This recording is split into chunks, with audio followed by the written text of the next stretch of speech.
Hey everyone, thank you for joining me on this episode of The Kitchen, coming to you live from my kitchen.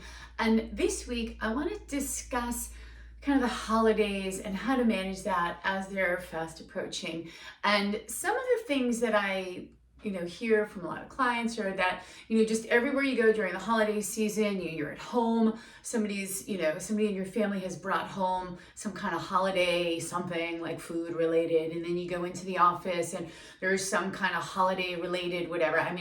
There's been not so much Halloween candy this year, like two bowls of Halloween candy I saw.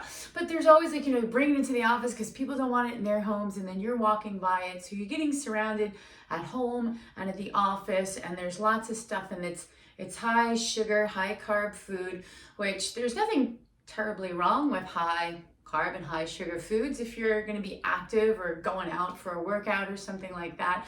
But one of the downsides of eating and just kind of grabbing mindlessly, like a mini Snickers, that just one, it's mini, how bad could that be? So and the one mini Snickers is not going to be the end of the world. The problem is that it's very sweet, contains high fructose corn syrup, and it upregulates in your mouth to say like, ooh, that was awesome. We get that dopamine hit like straight away. Go get more, which is why you typically go back and get the second and maybe the third.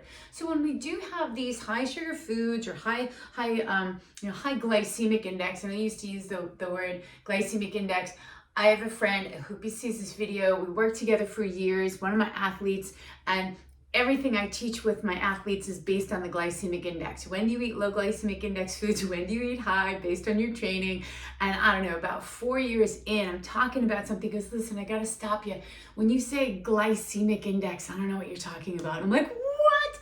So I always like to tell that story because it's a little bit confusing. So we'll just talk about high sugar, high sugar carbs, right? Broccoli is a carbohydrate, but so is a muffin, and those two things are not the same. So when we're saying high sugar carbohydrate, I'm talking about the muffin, not your broccoli, okay? So carbs are not all equal. Broccoli is pretty good for you. Sweet potatoes coming in season, I've talked about that. So, all right, I digress with my little story about glycemic index and stuff, but what I want to give you guys here is a little bit of a tool to leave around your house. What I do is I just tell people like trail mix. And then they're like, oh, I just grabbed like this giant, they come in like pre-packed. I think they're like Kirkland or like Costco, BJ's, whatever they have them.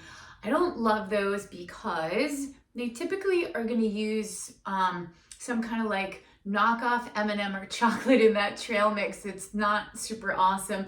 If there's dried fruit and the nut in there, it's going to get sprayed with some kind of preservative because when you have different macronutrients in contact with each other in foods that need to be shelf stable, they're going to need to be preserved. So those things get sprayed, and because it's on it's on it, you're going to eat it. You're going to eat all of it, right? There's no chance. It's not like an orange maybe that got pesticide on the outside of it and you throw away the peel. So be mindful of just grabbing those trail mixes. It's super easy. Here's what I do. I buy this gigantic bag of cashews. I get it like nothing special.